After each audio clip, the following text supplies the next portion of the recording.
Hey guys, Car197 again, once again with some more new loot. Starting off with one of the newer ones I got, the Zaku 2 High Mobility Type Ortega. Also known as that Zaku with the giant axe. Of course, most of these runners are going to be identical to the first released Zaku High Mobility Type, except for this runner. You can also get some very nice clear parts for that swing effect. Probably all the way at the bottom. Oh, there we go. We get our clear stand. We get some nicely detailed effect parts going on. And yeah, other than that, it is going to be mostly the same. Probably except for a few excluded weapons. We get some... Oh. Definitely buy the overpriced Blu-ray, and finally the manual.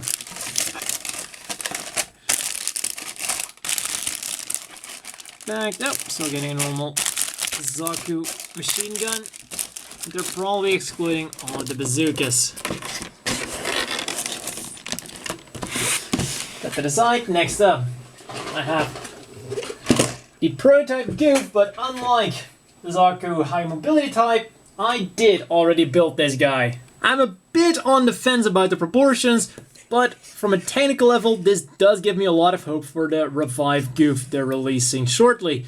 Also, fun fact, this thing reuses runners from the Zaku. So deep inside, this gouf is in fact a Zaku. Swiftly moving on before this thing gets too pissed. The mighty Zeong, because, well, it was on sale, so I decided, why not pick it up? Some pretty giant parts for a 1/44 scale. Nice stand, wire for his wire-guided attack, of course. Some green. And even one separate piece that's not connected to a runner for his skirt. That is pretty unique when it comes to high grades. Or Gundam kits in general, I guess. Yep, those are going to be for his fingers. And here we go. So some green for the joints there, green for the thrusters. That's not something you see every day, green thrusters. So, very much looking forward to building the Zeong as well. I've got the Gundam already, so building the arch nemesis. And I do wonder how this kit is going to hold up. Now for some older stuff, the gun cannon 2, which doesn't want to go in shot. There we go. Well, you know what to expect. All white, one color, no polycaps, but it does give us some nice... Huh? That's new. Huh. That's the first time I've ever seen something like this. Now I'm really curious. Is this something they only recently started doing, or something they've been doing all along? Because, well, this is the first MSV kit I've gotten that came with something like this. Like my Dom didn't come with any of that, or my Gym Cannon, or my Gym Sniper. Huh. That's interesting. And it is a cool collectible thing. Huh. Anyways, this thing is for a future kit bash, but you know, I saw it in stock and these old MSV kits aren't always in stock, so I decided I'll just grab it now and keep it for later. Some more stuff I just had to grab for other reasons. The final Bandai Star Wars kit we could get our hands on, Boba Fett. I think it was technically released after the ban, but you know, HLJ still shipped them out, so I'm very happy that I did get my hands on this. So yeah, it's very unfortunate that this is the final one we could get. But I really, really hope they will be able to work something out so that we will once again be able to buy our Star Wars Band Night kits. Because really, they were awesome. And then we just get the manual. Yeah. And from what I've seen, the other model kits available from Star Wars really aren't all that great. And I'm not an action figure guy at all, so I really love being able to get a bunch of cool Star Wars stuff in model kit form. Which is why I also got the TIE Fighter, because, well, I have the X-Wing, so I decided, why not go with the TIE Fighter as well. It's black, and just look at the amount of detail this thing has. It's just a real shame we can no longer get this. And it even comes with some beam effect parts to make it look like it's shooting. Now all you gotta do is imagine that horrible screeching sound the engine makes. There it goes. And then the final Star Wars kit I got is yet another Stormtrooper, because you can never have too many Stormtroopers. In fact, I still have one that was sitting in my private warehouse because I wanted to save on some shipping. So that one is going to come pretty soon as well. So that gives me a total of 3 Stormtroopers. Like I said, having one Stormtrooper is a bit lonely. And at least like that, at least one of them is going to hit something.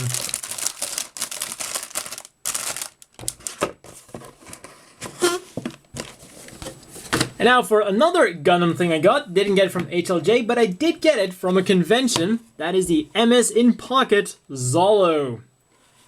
This little guy.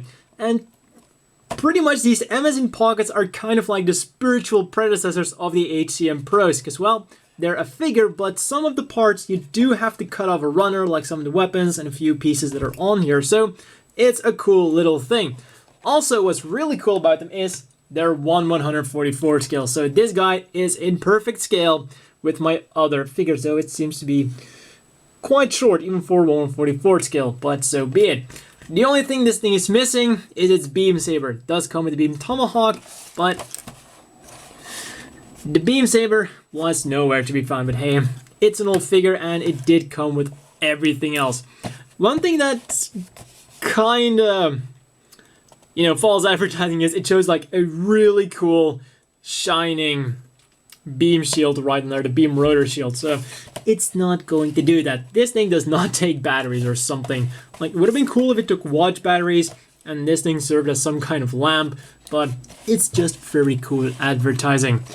And unfortunately, other than this guy, there wasn't too much interesting stuff at that convention. Other than that, I got 2 wall scrolls and some mangas, but other than that, there wasn't anything too spectacular, despite being a retro convention. And let's just let the irony sink in that at a retro convention, I bought 1 retro figure, 6 brand new mangas, and 2 wall scrolls. One being Hatsune Miku, the other one being Steins Gate. So I bought significantly more modern stuff at a retro convention than retro stuff itself. Then the final thing I want to show off, because I'm super happy with it, Tales of Symphonia Chronicles Collector's Edition. Because, well, at the time this was released, I didn't have my PlayStation 3 yet, and by the time I did have my PlayStation 3, I could, of course, no longer get this, except overpaying significantly on eBay. Now, finally, the prices have come down at least a little bit, so I was able to pick this up for a decent price, shipping included. It does come with a lot of nice stuff. You get a limited edition novel, some figures, the soundtrack, which for some reason does not include the opening song. None of them. Not for the GameCube version, not for the PlayStation 2 version, not for Dawn of the New Worlds, which wasn't really that great, but none.